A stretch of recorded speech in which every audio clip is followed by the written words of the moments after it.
Saudações a todos vocês que acompanham o canal do Conde aqui no YouTube, começando mais um Papo com o Linguista, com os meus queridos amigos Leonardo Couto e Pablo Arantes. Hoje a gente vai tratar do tema universidade, quer dizer, a batalha na educação é por valores. Nós temos aí uma situação conflagrada, nós estamos na véspera de uma nova manifestação. E vamos conversar um pouco sobre isso, vamos conversar como é que estão as expectativas, questões técnicas no entorno do MEC, no entorno desses ataques sistemáticos, e eu quero começar saudando o Pablo Arantes. E aí, Pablo, como é que está a nossa agenda hoje aqui para discussões, querido? Olá a todos, bem-vindos, sejam todos bem-vindos e bem-vindas.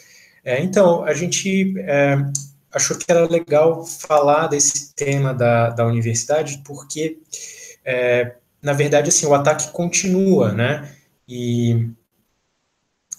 Então, assim, está vindo por diversas frentes. Antes era a questão dos cortes, mas agora saiu ontem essa notícia de que a AGU está, enfim, se posicionando a favor de ter operações policiais, de meio de controle ideológico, né? Enfim, a gente precisa discutir isso, né? E tem uma questão, enfim, do discurso de valores, né? Isso, acho que a gente vai retomar um pouco uma discussão que vem lá dos primeiros programas que a gente fez, que é a história do Lakoff, né? De uma política, de uma agenda baseada em valores, né? Então, assim, acho que tem uma coisa que a gente pode dizer a luta pela universidade é por valores, tanto valores no sentido moral, quanto valores no sentido de dinheiro, né? A universidade precisa de financiamento e precisa de apoio na sociedade, né? Mas, então, acho que isso vai dar gancho para a gente falar de algumas outras coisas também, mas o grosso é isso, né? Muito bom, Pablo Arantes. Agora quero saudar o meu querido amigo Leonardo Couto. Leonardo, você está diferente, Leonardo. O que aconteceu com você? Pois é, de vez em quando a gente tem que tirar um pouco a barba para mandar lavar, né? E daqui a um tempo ela volta aí. É só uma mudança. Bom, eu tinha uma barba maior também, depois eu reduzi. Não, mas... meu normal vai ficar um pouquinho maior mesmo. Você vai deixar de novo ela crescer de novo? Não, um pouco maior só, um intermediário, né? Bom, vamos deixar as frivolidades de lado e vamos falar de coisas sérias aqui. Vamos lá. Né? O que está acontecendo, enfim, em torno dessa discussão da universidade pública que pode protagonizar eu acho que já protagonizou uma mudança no cenário político, né? Como é que está a sua expectativa, Leonardo, e o que você está achando aí dessa pauta nossa de hoje, que é a briga por valores? Como é que você vê isso? Você está certo. Realmente a questão da universidade foi aqui até agora mais despertou, né, a população, um grande segmento dela, para ver os efeitos do bolsonarismo, né, os efeitos do governo Bolsonaro também, né. Foi uma pauta que a gente viu a manifestação passada, o tanto de gente que ela reuniu, o tanto, e até a cobertura, nem a imprensa tradicional conseguiu não cobrir, né. Teve uma cobertura grande e realmente é o que unifica, né, agora. E eu vejo um movimento também interessante de algumas tentativas da universidade se aproximar um pouco mais com a população, né.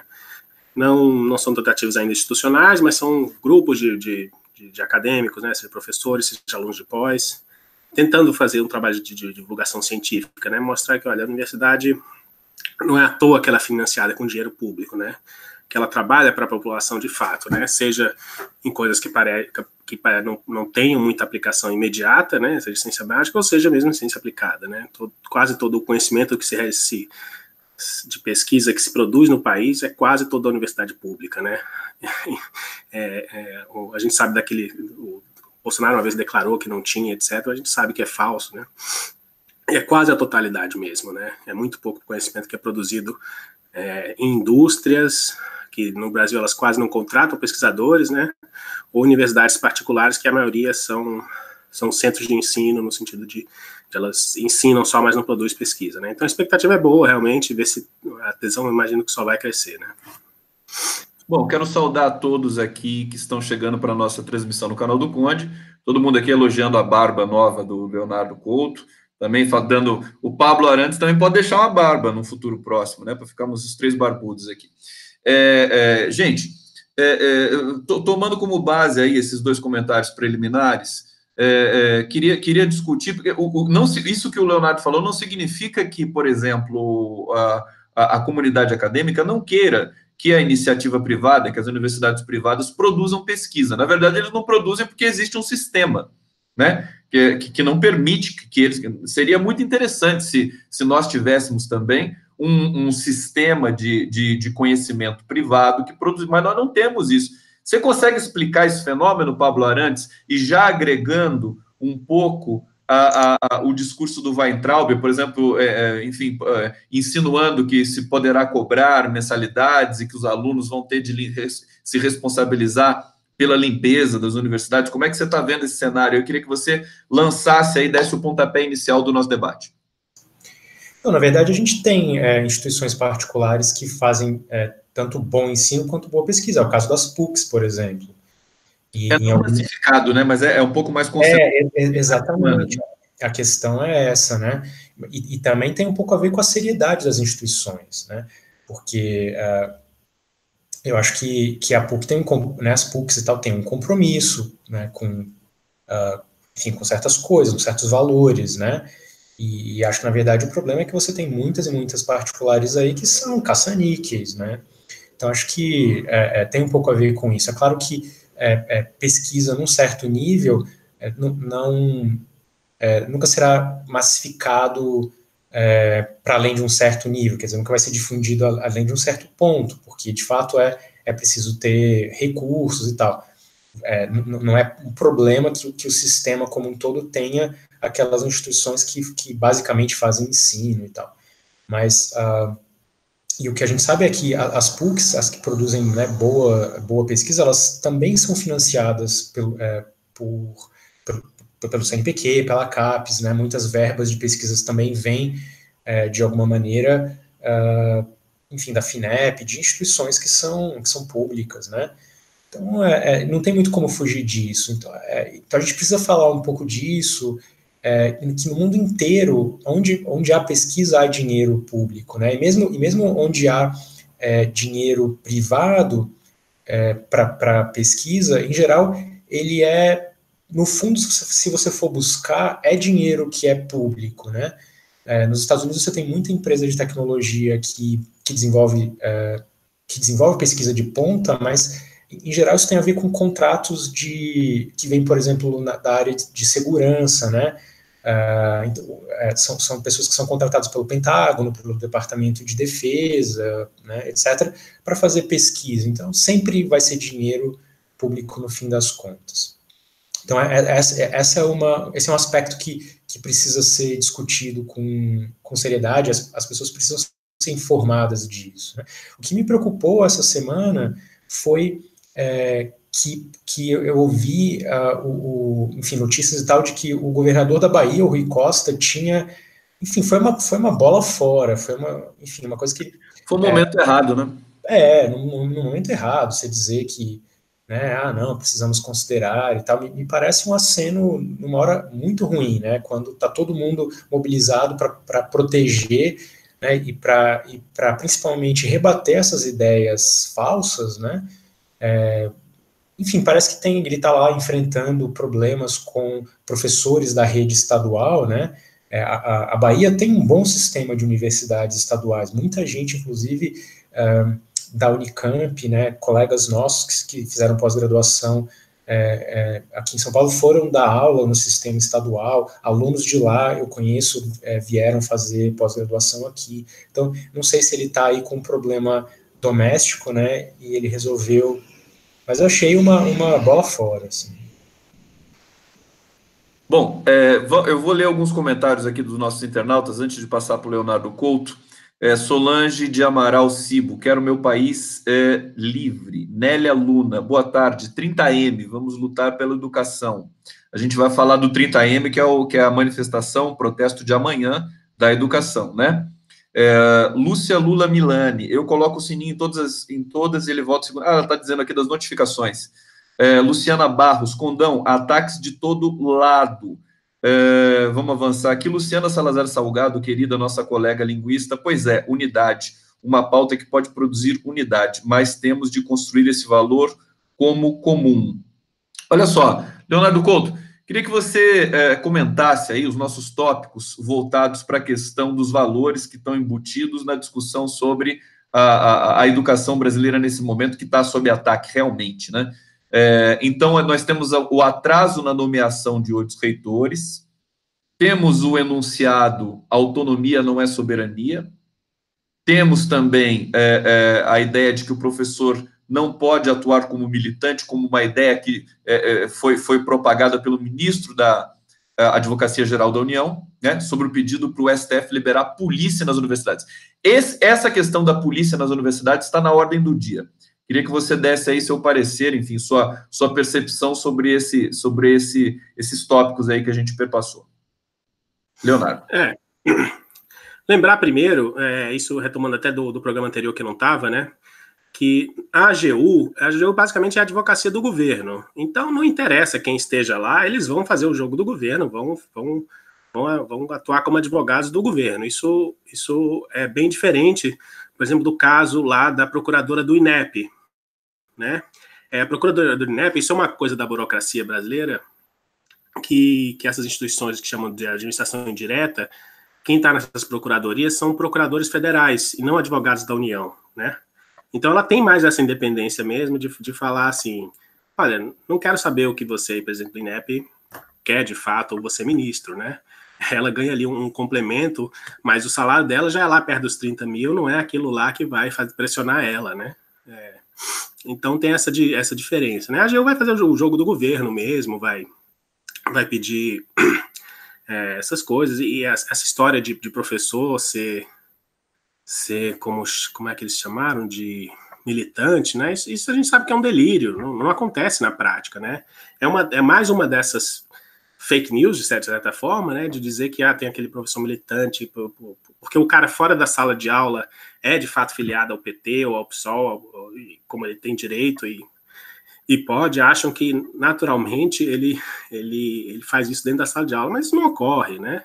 Se ocorrer um caso ou outro, mas eu realmente isso é mais como fake news do que usar uma situação fora do ambiente acadêmico para dizer que ele é militante. Claro que se o cara é militante, tem algumas coisas que ele acredita e outras que ele não acredita, né? Tem algumas coisas que ele luta e outras que ele não luta. Isso vai refletir o trabalho dele.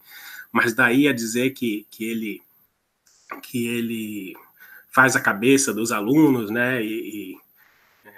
Cadê esse exército marxista, né? Que devia estar aí, né? Cadê? Não, devia estar já milhões aí de marxistas se isso realmente acontecesse. Então isso é mais nessa guerra ideológica. Eles partidarizaram esse debate, né? Partidarizaram o debate da educação, o que eu acho que foi um grande erro. Você não acha, Leonardo? Sim, com certeza. Mas é isso. Inventa essas histórias e pega casos isolados, essas edições, né, vídeos editados, e como se isso, olha, o que estão ensinando para os nossos jovens, o que estão, mas isso não acontece, né? E se você conhece melhor um pouco o ambiente universitário, você vai ver que tem muita gente que não é de esquerda na universidade, muitos docentes que não são de esquerda. Essa é a verdade. Né? A gente lembra das nossas greves, eu peguei uma greve na Unicamp, você acha que a medicina não parava, as engenharias, boa parte delas não paravam, assim, eram pessoas docentes, sem qualquer tipo de solidariedade social. Nós vimos recentemente, na São Francisco, Universidade de Direito da USP, tem um professor lá, que ele sempre aparece nas redes sociais fazendo apologia à ditadura militar, dentro da sala de aula. Tem aquele vídeo clássico lá que os Janaína Pascoal. Como é que é o nome dele? Não, eu tô falando da a própria Janaína Pascoal, verdade. Enfim, não, mas é que eu acho... De uma universidade pública de São Paulo, né? Quer dizer, que é uma pessoa mais ideológica do que ela, né? Agora, sabe o que eu acho que é muito interessante, talvez, né? Falar sobre isso também, porque a universidade é o terreno da liberdade. Quem é do segmento progressista e preserva a ideia do debate não quer eliminar os extremistas da direita que estão dentro da universidade, quer ganhar no debate. Eles que digam o que eles pensam e eles que agreguem a adesão que eles puderem. Eu acho que sempre existiu. Quando nós estávamos lá na Unicamp, a gente via acontecer o tempo todo, né? Você tem e olha que não é uma vitória de lavada da esquerda dentro da universidade. É difícil, né? A direita dentro da universidade é forte também. E agora eles estão ameaçados também, né? Eles o lance é que os argumentos deles também sendo ameaçados. Pablo, diga. Por que eles têm problema com o debate? Porque os argumentos deles são, quando você descasca tudo, é o seguinte, eles são a favor de coisas que são absurdas, eles são a favor do individualismo, eles são a favor do, né, enfim, de um monte de coisa que não ganha eleição, esse é um grande problema para eles, né? Quer dizer, que você vai ganhar a eleição dizendo que você vai privatizar tudo, que vai ser cada um por si, etc. Eles também perdem a eleição dentro da universidade. E também perdem. Agora, assim, voltando para essa história, eu acho que o que eu acho que é relevante aqui, que tem a ver com a história dos valores, né? É que é claro que eles sabem que isso aí é fake news, etc. Agora, qual que é a questão aqui? É que de toda maneira eles ganham alguma coisa fazendo isso. Eles cortaram, assim, teve a história de uma coisa bastante do corte de verbos, do contingenciamento. Isso é uma coisa que tem um efeito imediato. Eles tiveram que recuar um pouco e tal, mas isso já enfraquece, já é um problema. Agora, argumentos desse tipo, quando eles dizem, quando tem eles martelam essa tecla, por exemplo, de autonomia não é soberania, certo? Isso pode fazer uma tese de análise de discurso sobre isso. O que você está fazendo aí? Você está comendo, você está, digamos, mudando a ideia do que é autonomia universitária, você está martelando na cabeça das pessoas, você está colocando, né, você está, por exemplo, homologando duas coisas bem complicadas, porque a autonomia está definido na legislação o que é. Né? É a liberdade para você dizer o que você vai ensinar, o que você não vai, etc, etc. Soberania é uma coisa diferente, que é você ter, um país tem soberania, certo? Ele faz, digamos, o que bem entende. E autonomia não é soberania, de fato não é. Mas a lei não diz isso e nem a universidade está dizendo que é soberania para fazer rigorosamente tudo o que quer, como se o dinheiro fosse, digamos, para ser usado como cada um dentro da universidade bem entende. Não é. Já tem uma lei que diz o que é autonomia, o que não é. A universidade é super vigiada por todos os órgãos de controle, só que quando você joga um enunciado desse, você vai... É uma coisa de mexer na cabeça das pessoas, entendeu? Para as pessoas acharem que, nossa, as universidades podem fazer o que elas querem, podem financiar com dinheiro público balbúrdia, gente pelada, etc. Então, assim, eles estão atuando em várias frentes, e algumas delas é para mesmo desmoralizar, e é para ir mudando a cabeça das pessoas aos poucos, para elas, entende, colocam um germe de desconfiança em relação à universidade, né? Quando você, essa história de falar, os alunos tinham que limpar a própria sala e tal. Quer dizer, é claro que todo mundo tem que assumir alguma responsabilidade sobre o espaço ali, agora é muito diferente isso de você dizer, não, a gente vai economizar dinheiro, todo mundo ali vai varrer a sala e tal. É muito mais do que isso, na verdade, mas é um jeito de você... Agora é um valor que pega, né? É um valor que pega, exatamente. As pessoas vão dizer assim, realmente, os alunos... Não fica vergonha, né? Ninguém limpa a sala. Eles estão recebendo o ensino gratuito, porque que eles não podem, né? Só que, veja, a manutenção da universidade não é só varrer a sala, né? É cortar a grama, você entende? É trabalho de laboratório, né? E essa história me preocupa muito essa história da AGU, porque, de novo, assim, é o que o Léo falou, é claro que eles estão ali fazendo o jogo do governo, eles são empregados do Bolsonaro nesse aspecto, é diferente de quem é da Procuradoria. Agora, é isso, está colocando a universidade na berlinda. E outra, também usando enunciados, que quem é que vai ser contra? Quer dizer, é lógico que você não pode ficar fazendo propaganda, né, certo tipo de coisa. Eles invocaram principalmente a coisa da eleição. A desculpa é que a legislação eleitoral não permite certas coisas. Agora, a gente nem está em período eleitoral, está longe. Então, assim, para mim é uma questão de dizer assim, olha, vamos justificar, vamos criar um clima, né, discursivo mesmo, digamos, que vai abrindo a porta para controles ideológicos, né? E outra, quer dizer, a polícia vai entrar nas salas de aula para saber se você está fazendo algum tipo de propaganda ou não, quer dizer, você começa a abrir precedentes, né?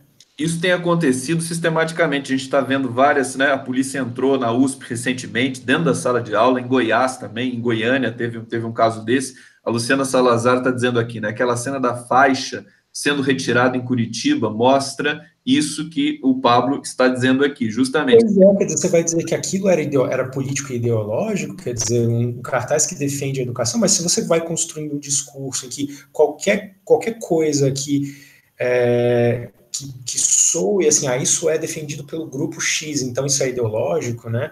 E olha só o que disse, o que o documento da AGU disse, que a universidade tem que ser um espaço de livre debate de ideias, mas sem a prevalência de corrente de pensamento específica, e que, eventualmente, essa parcialidade possa interferir no processo eleitoral e tal. Então, assim, a princípio diz que tem a ver só com o processo eleitoral, mas quem é que vai garantir que não está havendo uma prevalência de uma corrente? Vai ter uma pesquisa de opinião, quer dizer, se, de repente, você tiver mais do que 50% de popularidade de uma certa corrente, então, opa, tem um desbalanço aqui, a gente precisa...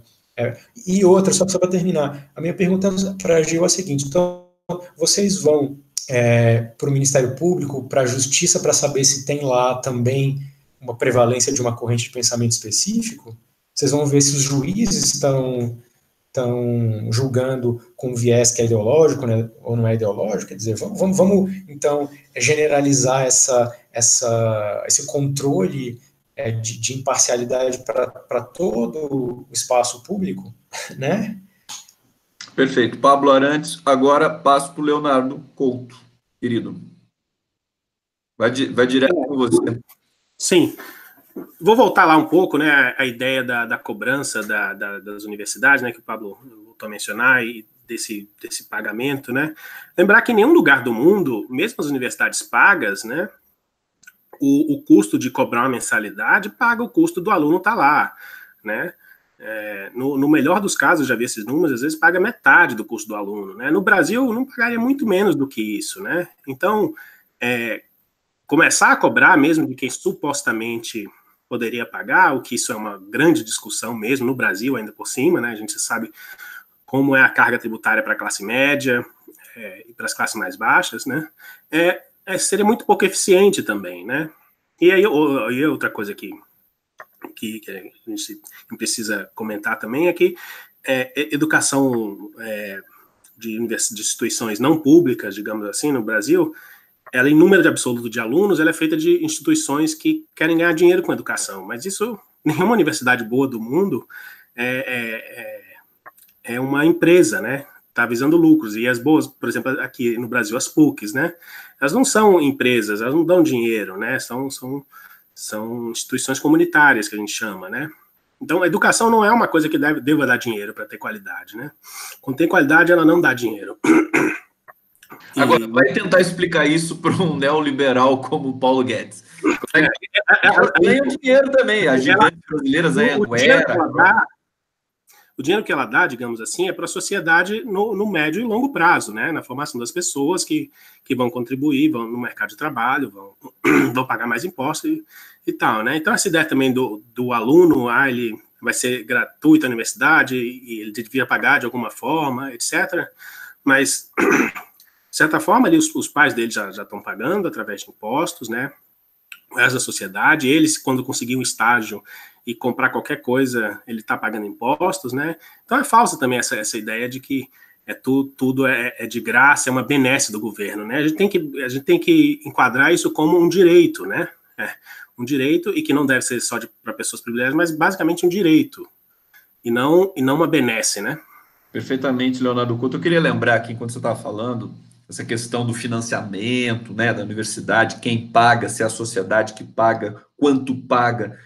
Eu me lembrei dos programas gigantescos dos governos democráticos Lula e Dilma, que ainda estão vigendo, mas que estão enfraquecidos agora, que é o ProUni e o FIES. Quer dizer, eu me lembro, eu era professor numa universidade privada, e todas as minhas alunas de pedagogia eram bolsistas. Todas. E eu, às vezes, a gente fazia reuniões ali, e você tinha inadimplência das pessoas físicas, você tinha um percentual ali de inadimplência que era meio que, assim, controlado, né, na casa dos 15%, 20%. Agora, o governo pagava sempre em dia. E era da onde vinha a grande receita das universidades privadas, que foi o grande boom das universidades privadas, nós temos de dizer isso, inclusive das caça-níqueis, foi durante os governos Lula e Dilma. Leonardo sabe muito bem disso, porque tá a par desses dados. Leonardo, quer falar? Sem dúvida, eu também dei aula numa faculdade particular, né, em 2007, um ano que eu dei aula, e também era uma faculdade, de certa forma, de elite, tinha uma mensalidade caríssima, mas tinha muito FIES e ProUni, bastante ProUni, inclusive. Tinha bastante qualidade, tinha vários alunos do ProUni, e por acaso nessa a inadimplência era baixíssima, né, mas eles tinham uma boa parte da renda deles, era dessas instituições. Então, essa coisa de todas as instituições elas acabam recebendo dinheiro do governo, seja diretamente ou indiretamente, né? Então, essa ideia dos liberais de que vai ter uma universidade completamente independente do dinheiro do governo, isso não existe em lugar nenhum do mundo, nem nos países mais liberais. Eu queria ver até onde vai o neoliberalismo do Paulo Guedes, né? Porque a gente sabe que a irmã dele tem uma ligação fortíssima lá com as instituições privadas, né? Eu queria saber o seguinte, se eles vão lá e privatizam tudo e tal, eu queria ver se eles não manteriam uma coisa tipo FIES, né? Porque esses capitalistas brasileiros são ótimos, eles adoram o capitalismo desde que tenha isenção de imposto, desde que tenha ali um programa para as pessoas, né, financiarem a sua dívida, né? E agora, uma coisa que o Léo falou que eu acho que é super importante, e depois a gente pode entrar nessa ideia de falar um pouco mais dessa ideia de framing, né, do enquadramento. Acho que que tem esse argumento muito canalha que eles estão usando agora, né, Paulo Guedes e outros, dizendo assim, a universidade pública é injusta porque ela é cara e só atende a elite. Bom, primeiro, não é verdade que ela atende só a elite, tem estatística para mostrar isso. E outra coisa bom, então se você acha que a universidade não está atendendo tanto assim as camadas mais populares, então faça você um programa para aumentar o acesso dessas populações que tradicionalmente não tinham esse acesso. Ao invés de acabar com a universidade pública completamente, traga essas populações para a universidade, não acabe com a universidade, né? Então, acho que essa coisa de falar da educação não como um privilégio, mas como um direito, e na verdade, também dizer, olha, a universidade ela é gratuita, mas ela é financiada pelos impostos que todos pagam. Então, sim, e por isso todos têm direito a ter acesso, né? Bom, a gente está já no tempo avançado aqui, chegamos na primeira metade do Papo com o Linguista, nós temos outros temas para tratar. Antes de ir para os outros temas, vamos fazer um pequeno intermezzo aqui, que eu queria ouvir de vocês, vamos falar um pouquinho só comentar. Vocês chegaram a ler a carta do Lula sobre leitura, Leonardo Couto, você não viu isso? E hoje nós temos aí a carta do Papa para o Lula, isso vocês viram? A carta que o Papa Francisco escreveu. Eu acho que muda de patamar um pouco a questão sobre o Lula, a causa do Lula, quer dizer, isso foi uma coisa que gerou, inclusive, um ataque hoje ao site 247, porque a divulgação dessa carta viralizou, né? Teve um boom de acessos, e aí eu acho que já as maquininhas milicianas digitais do bolsonarismo foram lá e derrubaram o site, agora já está restabelecido. Eu queria que o Leonardo, enfim, não precisa comentar especificamente da carta, mas do cenário político, até para a gente mergulhar no próximo tópico que está aqui engatilhado no nosso Papo com o Linguista de hoje. Leonardo Couto, fica à vontade aí. Comentário da Sena. É uma coisa até que eu já tinha falado isso, né? Infelizmente, está tendo, com o Lula, o caso é uma construção da inocência dele, né? Ele foi condenado dentro do sistema, aceitou se submeter ao sistema, foi condenado no sistema em primeira e segunda instância, ainda tem outros processos, né? É natural que essa inocência dele, infelizmente, tem que ser construída, né? E aí, aos poucos, a gente tem essas coisas, né? A gente não tem nenhuma grande, digamos, instituição ligada à ONU, por exemplo, né, que tem analisado o mérito ainda, tem essa promessa de que irão analisar, mas a gente não tem nada desse tipo, né? Então, aos poucos, a gente vai tendo esses movimentos, né? No caso agora do Papa, que eu acho que não fala exatamente de inocência e tal, alguma coisa do tipo aguente firme e tal, mas, infelizmente, eu acho que é um processo que vai ser longo, né? Assim, tomara que o Lula consiga ir para casa, porque a gente sabe que ele não merece tá lá, mas a construção da inocência dele, infelizmente, eu acho que vai demorar um tempo, né? Por conta de todo esse sistema judiciário que é muito fácil que botar para funcionar contra ele, né? Essa é a verdade. Leonardo, eu acho que isso entra um pouco. A gente teve um encontro recente lá em Porto Alegre, Dilma Rousseff estava presente, e Dilma Rousseff se interessa muito pelas questões também de tecnologia, e isso entra na questão do controle do discurso. Eles querem controlar o discurso e tudo passa a ser, por exemplo, construir a inocência, construir a culpabilidade, passa a ser sempre uma discussão quase que técnica metalinguística, né? Queria que o Pablo comentasse também um pouquinho da cena, para a gente avançar. Eu quero muito falar com vocês dois sobre a Huawei, né? Mas antes da gente entrar nessa questão da tecnologia, do 5G e tudo mais, queria que o Pablo falasse também dessa repercussão, quer dizer, da carta do Papa para o Lula, dessa construção da ideia de inocência que está tendo de ser, digamos assim, buscada pela sociedade, enfim, a questão da indicação ao Nobel da Paz, tudo mais. Como é que você está vendo isso, Pablo? Olha, eu confesso que eu não li nem essa carta do Lula sobre a leitura e vi muito superficialmente a história do Papa. A semana começou meio agitada para mim, então eu não tive tempo de ler ainda, mas eu acho que tem tudo a ver com isso que a gente está falando, que é essa ideia de construção de valores, né, de construção de uma certa ideia. E aí, veja, quanto tempo levou para que a Globo e a elite brasileira, e etc., construíssem essa ideia de uma culpabilidade prévia do Lula e a demonização do PT e tal. Foram anos, né? Desde que o Lula apareceu, né? Na verdade, exatamente. Na verdade, desde que o Lula surgiu como personagem político, não foi nem a partir de... Porque você pode voltar ali, por exemplo, dizer, até o mensalão existia uma espécie de pax romana ali entre a Globo e o governo, mas não, assim, você tem coisas assim, desse mesmo tipo de coisa banal, assim, de que o Lula tinha isso, tinha aquilo, o apartamento assim, um assado, ou que ele tinha privilégios e ele era um operário e tinha isso, tinha aquilo. Você volta, tem coisas publicadas pelo Estadão e tal, nos anos 80 já, né? Ele acho que logo depois de ter sido preso, em 78, 79. Então, é muito tempo, né, que isso vem. Então, assim, vai ser um processo bastante longo de contraposição. E ainda por cima, com uma grande assimetria, né? Eles têm armas muito poderosas e o nosso campo tem armas menos poderosas, né? Então, a gente tem que, talvez, construir consensos de outras formas, né?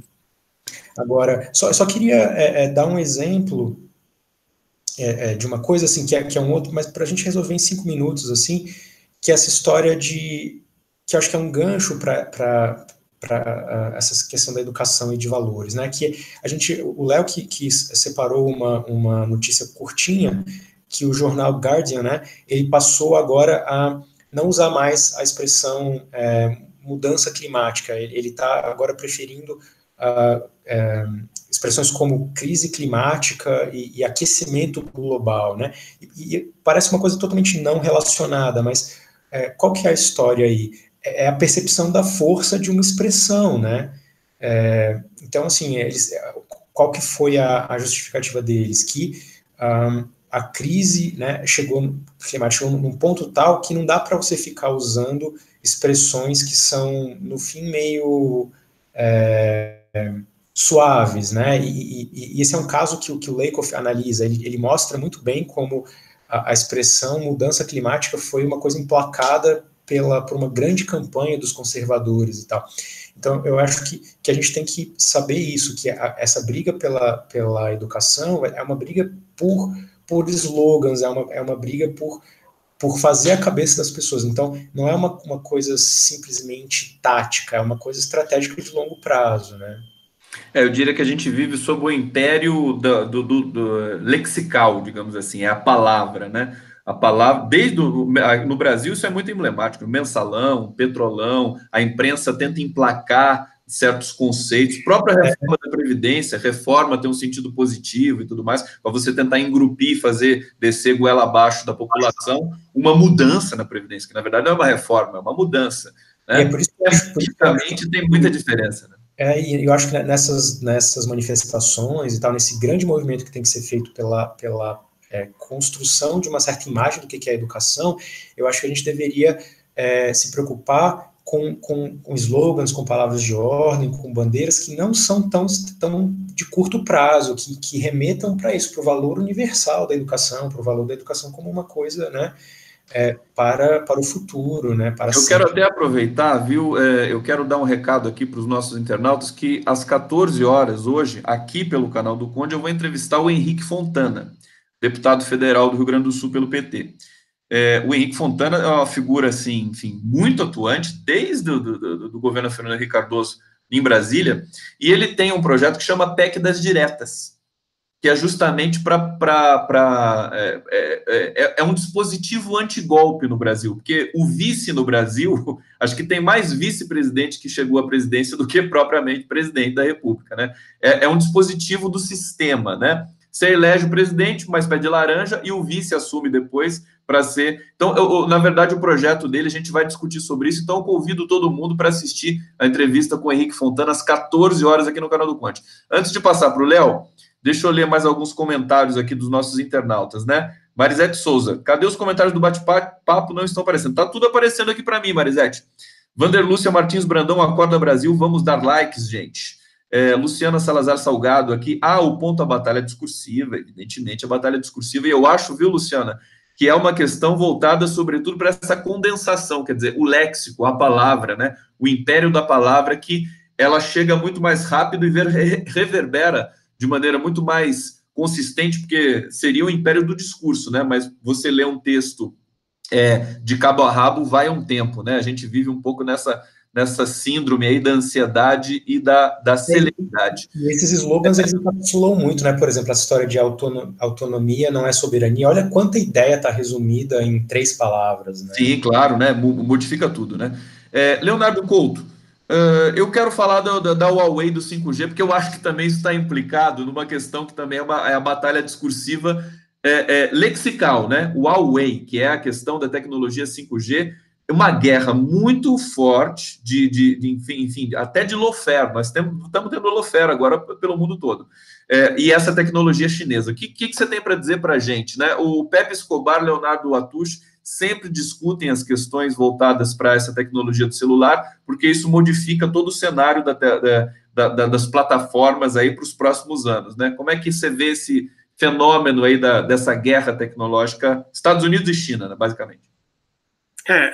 Eu vi os comentários dos colunistas do 247, né, e lembrar realmente que é isso, que no fundo é uma guerra comercial, né, uma guerra comercial, uma guerra de dominação mesmo, né, quer dizer, não se trata simplesmente de telefones celulares, né, não é isso, no fundo tem muito mais equipamento de infraestrutura, né, que a Huawei produz, né, e está por trás disso, né, quer dizer, tem um mercado chinês que eles têm facilidade, mas tem o mercado americano, né? E se o mercado americano bloqueia, de certa forma, eles perdem não só o mercado americano, como também parte do europeu, né? E pode ir por pressão comercial em alguns outros, América Latina, etc. Então, é uma guerra de dinheiro, né? Essencialmente, e aí fica parecendo alguma parte da empresa. Dinheiro e poder, né, Leonardo? Exato, que parece que é uma coisa que vai afetar os usuários de telefones celulares, mas vai muito mais além disso, né? E isso, a gente sabe, mas a Huawei vai fazer uma nova plataforma para celulares. Bom, a gente sabe que isso toma tempo, etc. Pode ser que aconteça, pode não ser que aconteça, né? Sei que houve o Trump parece que meio que deu um jeito de suspender por 30 dias a medida, né? De suspensão lá, né? Explica, mas realmente, Leonardo, explica para o nosso internauta aqui. Não, eu também eu tenho que pegar a fonte, mas parece que ia cortar esse acesso, né, do convênio Google, um tipo de acerto Google, Huawei, e ia cortar, e os celulares não iam ter as atualizações logo, mas parece que deu uma... Estão tentando negociar um pouco mais isso, estender, mas no fundo não é só o celular, né? São esses equipamentos e o 5G, que é a próxima tecnologia, né? Que cada vez mais a gente sabe que a gente faz tudo na nossa telinha, na mão, né? Hoje, crianças, isso é uma coisa que eu vi outro dia, um exemplo, as crianças começam a digitar hoje mais no celular, né? Então, escorregando o dedo e não numa máquina, não num teclado, né? Um teclado pleno, como a gente se criou mais, né? Quer dizer, a gente é mais... A gente se criou com lápis, né? Lápis, caneta. A gente tinha acesso à máquina de escrever ali, a gente tinha lá, talvez, na sua casa e tal, mas computador em casa é uma coisa da nossa adolescência, já na melhor das hipóteses, né? Muitos de nós, foi o uso intenso, eu comecei a usar intensamente a internet em 97 na universidade, né? Mas hoje não, as crianças estão lá deslizando os dedos para fazer palavras, né? Deixa eu lembrar uma coisa aqui, querido Leonardo Couto. Quando a gente se conheceu na Unicamp em 2000, eu lembro que o Pablo Arantes, grande linguista que está aqui neste hangout, ele abriu o meu primeiro e-mail, né? Ele me ajudou a fazer o meu e-mail do Yahoo. Você lembra disso, Pablo?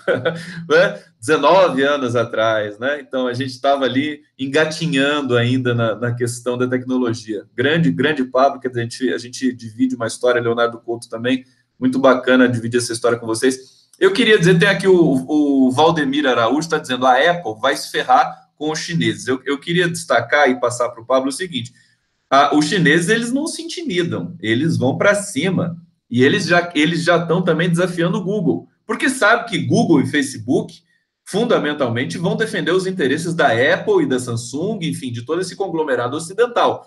Então, eles já estão produzindo sistema operacional, porque eles têm bala na agulha para fazer tudo isso, né, a Huawei. E aí, queria que você comentasse isso, quer dizer, essa tecnologia que eles dominam do 5G e tem muito mais possibilidade de massificar isso para o mundo todo, quer dizer, quando a gente fala de China, a gente fala de metade do mundo, né, praticamente, né? Que a China tem 2 bilhões de habitantes, não sei aí se você pode transformar isso em consumidores diretos, mas é realmente um pouco difícil para os americanos, com todo o poder bélico que eles têm, enfrentar uma potência como a China. Pablo Arantes. Veja, quase todos os países do Sudeste Asiático ali são densamente habitados, mesmo que a China não consiga transformar toda a sua população em consumidora, né, se você pegar a Malásia, né, a própria Coreia do Sul, é muita gente, né, e agora, acho que a questão esse movimento tem que ser entendido no quadro maior de uma guerra comercial que vai, enfim, beira a guerra quente mesmo, uma guerra aberta, né, e é um jeito dos Estados Unidos atingirem a China, né. Agora, inclusive tem uma coisa que eu reparei, assim, olhando sites de notícias, há uma guerra, assim, em várias frentes, né, tem a comercial, e tem a comercial tecnológica, e a comercial mais pé no chão, tipo, né, taxar soja, taxar, né, um monte de outras coisas, né, de produtos mais corriqueiros. Agora, o que está acontecendo?